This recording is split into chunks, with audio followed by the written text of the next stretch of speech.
आज हम भारत के एक ऐसे हिस्से में चल रहे हैं, बस्तर के घने जंगलों में, जहां चुनाव करवाना सिर्फ एक राजनीतिक प्रक्रिया नहीं है, बल्कि वो एक तरह से अस्तित्व की लड़ाई बन जाता है। ये कहानी लोकतंत्र की तो है ही, पर उन लोगों की भी है जिनकी आवाजें अक्सर इन जंगलों की खामोशी में कहीं खो सी जाती हैं। तो कहानी की शुरुआत होती है इस एक लाइन से कि तेंदुपत्ता आदिवासियों का हरा सोना है। हरा सोना सुनने में कितना अच्छा लगता है ना? पर सवाल यह है कि यह सोना उनके लिए असल में दौलत है या फिर एक मजबूरी? और इसका लोकतंत्र से, उनकी वोटिंग से क्या कनेक्शन है? चलिए इसी को समझते हैं। तो सबसे पहले बात करते हैं बस्तर के इस हरे सोने की। आखिर ये है क्या, और इस इलाके की आर्थिक और सामाजिक सच्चाई इससे कैसे जुड़ी हुई है? तो यह हरा सोना जो है ना, असल में तेंदू के पेड़ के बिल्कुल कोमल कोमल पत्ते होते हैं, और आदिवासी समुदाय जो हैं वो इन्हें इकट्ठा करते हैं ताकि इनसे बीड़ी बनाई जा सके। सोचिए, महुआ और इमली के साथ साथ यही पत्ते उनकी पूरी की पूरी लाइवलीहुड का, मतलब उनकी आजीविका का आधार हैं। ये सिर्फ एक पत्ता नहीं है, ये उनके रोज के जीवन, उनके अस्तित्व की गारंटी है। अब आते हैं लोकतंत्र के उस खास मिशन पर। बात है 2019 के लोकसभा चुनावों की, और एक टीम की जिसे इस बेहद मुश्किल इलाके में चुनाव करवाने के लिए भेजा गया था। ये पूरा मिशन बस 3 दिनों में सिमटा हुआ था। 8 और 9 अप्रैल, ये 2 दिन तो बस बेचैनी भरे इंतजार में ही निकल गए। फिर आई 10 अप्रैल, जब मंजिल तय हुई कड़ेनार पोलिंग स्टेशन, और उसके ठीक बाद 11 अप्रैल यानी पोलिंग का दिन। लेकिन यह मिशन बिल्कुल भी आसान नहीं था। पहले तो ट्रेनिंग के 3 इंटेंसिव दौर हुए, फिर अपनी टीम के बीच तालमेल बिठाने की चुनौती, और तो और रास्ते में गायों को बचाने के चक्कर में एक मोटरसाइकिल एक्सीडेंट तक हो गया। हर कदम पर, हर पल सुरक्षा बलों पर निर्भर रहना पड़ रहा था, बीएसएफ और छत्तीसगढ़ पुलिस पर, क्योंकि मंजिल थी कड़ेनार, जिसे एक अति संवेदनशील यानी हाईली सेंसिटिव पोलिंग स्टेशन माना गया था। और अब कहानी का सबसे तनावपूर्ण हिस्सा, वो खामोश मतदान केंद्र यानी चुनाव का दिन। हुआ ये कि सुरक्षा कारणों से पोलिंग स्टेशन को गांव से हटाकर एक सिक्योर कैंप में शिफ्ट कर दिया गया। अब हैरान करने वाली बात पता क्या थी? ठीक बगल वाले बूथ पर तो लोगों की लाइनें लगी हुई थी, लेकिन हमारा बूथ एकदम खाली, बिल्कुल वीरान पड़ा था। एक अजीब, एक भारी खामोशी थी वहां। तो अब सवाल यह है कि वहां के 528 रजिस्टर्ड वोटर्स में से आखिर कितने लोग वोट डालने आए होंगे? कोई अंदाजा? बस एक पल के लिए सोचिए। जवाब है सिर्फ 19। जी हां, 528 में से सिर्फ 19 लोग। ये बस एक नंबर नहीं है, ये अपने आप में एक पूरी कहानी है। और ये चार्ट देखिए, ये उस सच्चाई को और भी साफ साफ दिखाता है। 96% से भी ज्यादा रजिस्टर्ड वोटर्स आए ही नहीं। मतलब ये सिर्फ कम वोटिंग नहीं थी, ये तो एक तरह से लोकतंत्र की गैर मौजूदगी थी। लेकिन रुकिए, कहानी यहीं खत्म नहीं होती। जब इन 19 वोटों का हिसाब लगाया गया तो एक और भी ज्यादा चौंकाने वाली बात सामने आई।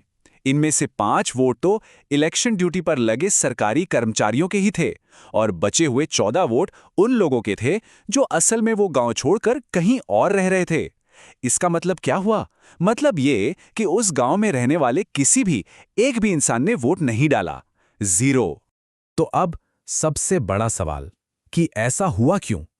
इसका जवाब वोटों में नहीं है, बल्कि वहां के लोगों की वोट से परे की जिंदगी में छिपा है। कैंप में एक बहुत ही छोटा सा नियम था। थाली में उतना ही लीजिए जितना आप खा सकते हैं। ये सुनने में कितनी मामूली सी बात लगती है ना? पर यह छोटी सी बात उस इलाके की एक बहुत बहुत बड़ी सच्चाई की ओर इशारा कर रही थी। और वो सच्चाई थी भूख और रोज का संघर्ष, सिर्फ जिंदा रहने के लिए। और ये संघर्ष सिर्फ उस एक कैंप तक ही नहीं है। जरा इन आंकड़ों पर नजर डालिए, ये सच में डरा देने वाले हैं। 2022 में आईसीएमआर की रिपोर्ट बताती है कि 3.5 करोड़ लोगों को 3 वक्त का खाना नहीं मिला। 2023 के ग्लोबल हंगर इंडेक्स में भारत 125 देशों में 111वें नंबर पर था। अब सोचिए, जब हर दिन की लड़ाई सिर्फ पेट भरने की हो, तो फिर वोट की अहमियत क्या ही रह जाती है? उस इलाके में एक और चीज साफ दिख रही थी। गांवों से नौजवान गायब थे। जब कोई पूछता था कि वो कहाँ हैं, तो एक ही जवाब मिलता, वो या तो इधर हैं या उधर। मतलब या तो वो सिक्योरिटी फोर्स में भर्ती हो गए हैं, या फिर नक्सली ग्रुप्स के साथ हैं, जैसे उनके लिए कोई तीसरा रास्ता बचा ही ना हो।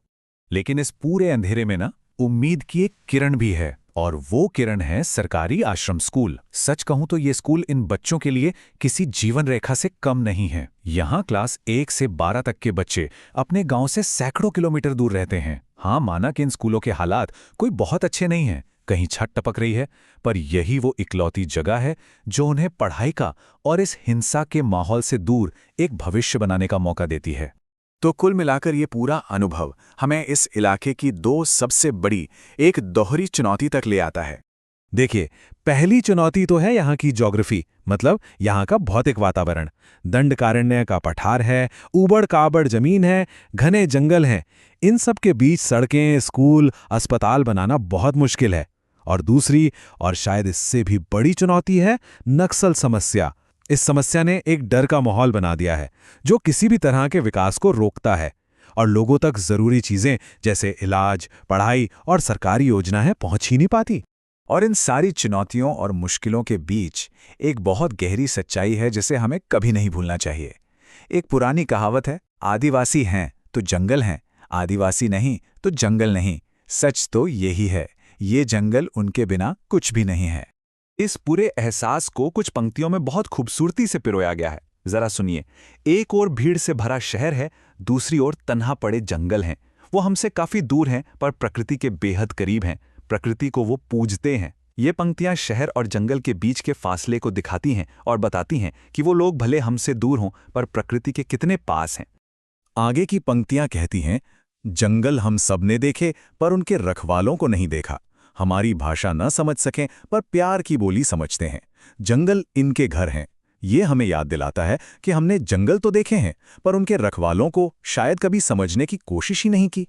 और आखिर में ये पंक्तियां हम सब के सामने एक बहुत बड़ा सवाल खड़ा करती हैं। ना उजाड़ो ये हरियाली, ये पेड़ किसी के घर की छत है। विकास की अंधी दौड़ में सब दौड़ रहे हैं, जंगल उजाड़ इनकी पहचान छीनकर हम महान बन रहे हैं। ये सोचने पर मजबूर करता है कि क्या वाकई विकास की इस अंधी दौड़ में हम उनकी पहचान छीन रहे हैं। तो अंत में सवाल यही है कि लोकतंत्र को मजबूत करने की इस कोशिश में हम ये कैसे पक्का करें कि शहर और जंगल के बीच इन खामोश जगहों में रहने वालों की आवाज़ भी हम तक पहुंचे और सुनी जाए।